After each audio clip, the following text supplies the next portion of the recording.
Sahabat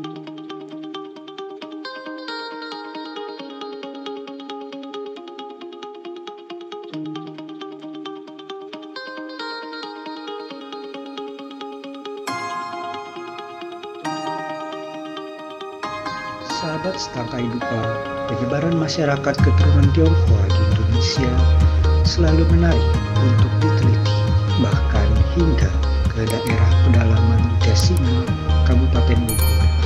Tepatnya di Kampung Tarisi, Desa Bagoa, ada sebuah pemukiman Tionghoa yang jauh sekali dari perkotaan. Uniknya, di permukiman ini mereka memiliki keterampilan menempa besi yang berasal dari nenek moyang mereka, yang besar kemungkinan berasal dari suku Hokkien. Ilmu tempa besi dari bengkel produksi di Tiongkok dibawa ke Indonesia dan kini menjadi sebuah komoditas khas kampung Tionghoa Tarisi yang melegenda, dikenal sebagai golok cenglim. Koko bisa ceritakan nggak awal mula bagaimana perpindahan para penduduk Tionghoa dari mungkin ya dari daerah lain bisa sampai ke sini, gimana Pak ceritanya Pak, sehingga bisa beranak pinak dan tumbuh di sini gitu, Pak? Ya, yang saya tahu saya sih zaman dulu ya cerita ya. Dulu dia kan pedagang masuk sini. Pedagang ini saya nggak tahu dagang apa sih, kurang ngerti ya. Jadi dia kawin dengan orang Muslim, pribumi ya. Jadi kan jadi beranak pinak katakan gitu. Dari situ beranak pinak membentuk keturunan Tionghoa yang dikenal sebagai Tionghoa Tarisi gitu ya. Iya, tradisinya betul. Nah, berarti ada peninggalannya nggak di sini, misalkan ada misalkan dia bapak atau ada sebelah sini. Ada ya. Itu kuburan. Mungkin tahun dari 18 kalau saya. Ya, ada, nanti kita bisa lihat sana. Oke.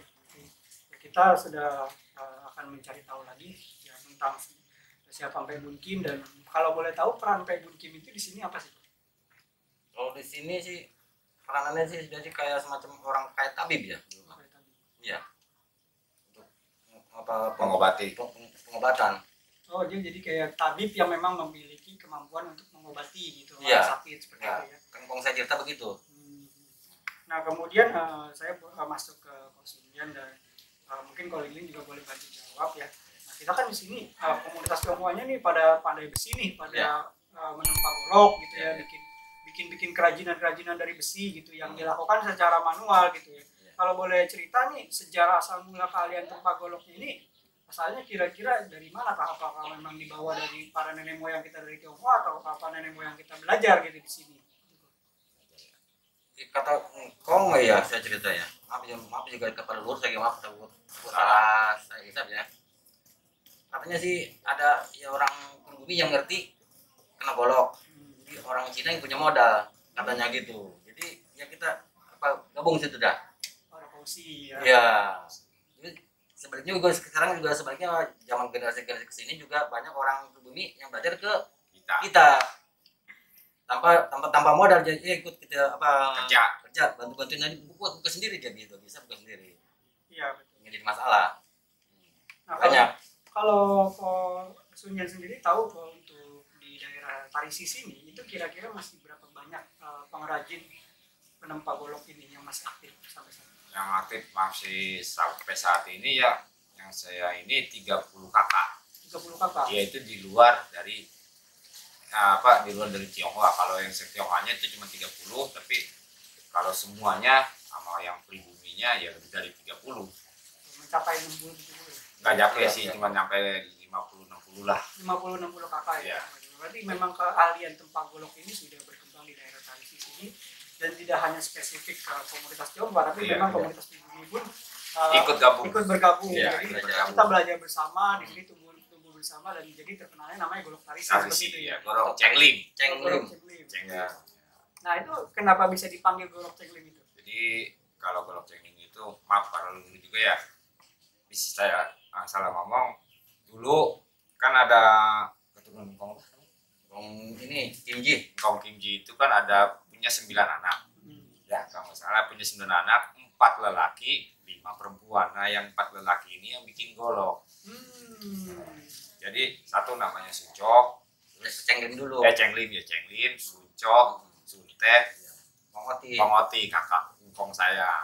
Nah 4 ini kan bikin setelah sudah jadi golok, yang memasarkannya itu Cenglin. Karena dia Nah, paling tua. Karena dia paling tua, jadi dipasarkan sama dia. Cuman kan zaman dulu mah kita kan orang susah. Ada yang dipilih pakai uang, ada yang ditukar pakai beras, ada yang dibarter gitu ya. Namanya kan zaman dulu ya, zaman susah duit gitu. Jadi Singkong apa. nah itu dia. Jadi yang terkenal akhirnya Cenglin karena dia yang memasarkan. Punya surat dia. Punya surat. Iya. Waktu itu suratnya diakui sama pemerintah Belanda atau udah masuk Kurang ngerti dah apa ya. Nah itu belum pernah ngerti dah. Apa dari pemerintah di Tarisi ini di kecamatan Jesinga, saya kurang ngerti. Dari desa mungkin.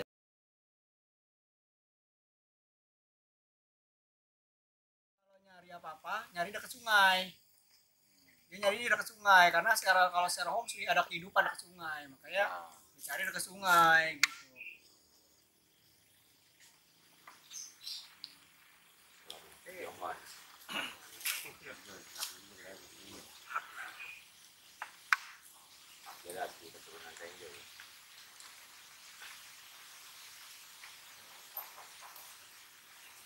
Kapan belum.